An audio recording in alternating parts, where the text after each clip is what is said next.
Naisipan kong ang yayain aring mga bata na manihi at tamang-tama nakati pa nga ngayong umaga. Pagdating nga namin ay nakakita agad si Ate Jilla. Akala ko nga ay walang laman pero meron pala. Kaya sabi ko mukhang marami kaming makukuha at nakakita na nga agad kami. Tuwang-tuwa naman ako nung nakakita ko ng starfish at dahil nga minsan rin lang ako makapunta dito sa tabing dagat. Kahit pa nga kadalasan sa umaga ay kati talaga at araw-araw mo rin na rin makikita. Kung gugustuhin mo na kada umaga talaga ay mapunta ka dito. Minsan naman pumupunta kami dito para naman magpainit lang sa umaga kasama ang mga bata at umuwi na nga rin agad kami. Pati nga rin mga kasama ko ay naaliw na rin sa mga starfish at iba't iba nga rin kulay ng starfish ang aming nakikita.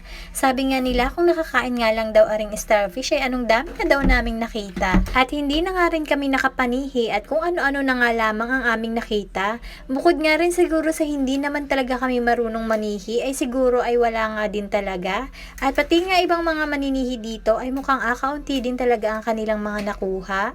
Sabi ko nga sa kanila, akala ko pa naman ay may mauulam na tayo mamaya. Tuwang-tuwa pa naman ako at may tagabantay pa nga ako ng mga junakis ko. Kaya ako nakapanihi ngayon. Ay kung gano'n rin naman pala ako, parang wala nga rin kaming maiuuwi. At puro starfish na nga lamang ang aming mga nakikita. Minsan din naman ay palaging may napunta din sa bahay para bentahan ako ng sihi. At sa tuwing bumibili nga ako ay sabi ko parang gusto ko rin talaga manihi. Mas masarap siguro ang luto ko kako pag ako mismo ang maninihi. At hindi nga rin ako atama rin na manungkit baga. Sabi ko nga sa mga ari ay uwi na lamang tayo at talaga namang wala kako tayong makikita. Meron man ay iilan din lamang. Maaari ka baga namang lutuin ng iilan lamang na piraso. Ayaw pa nga daw nilang umuwi at sabi nila ay may makikita pa daw kami.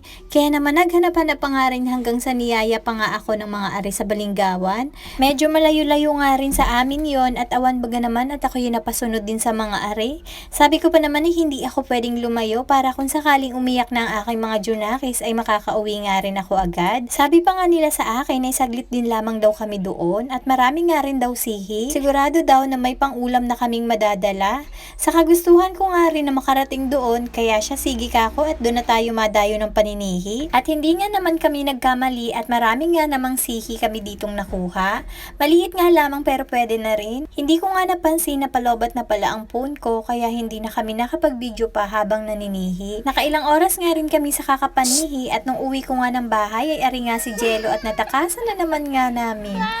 At dahil nga nakakapagod din talaga na manihi kaya mamaya na lamang namin ari alutuin kako at nang makapagpahinga nga muna. At anong pagkalayo din talaga ng aming nilakad baga. Tamisan nga pala ang tawag namin dito sa sihing ari at talaga namang mapapalaban na naman ang sungkitan mamaya. And yun lang for today's video at gaisip pa kami kung anong luto baga din eh.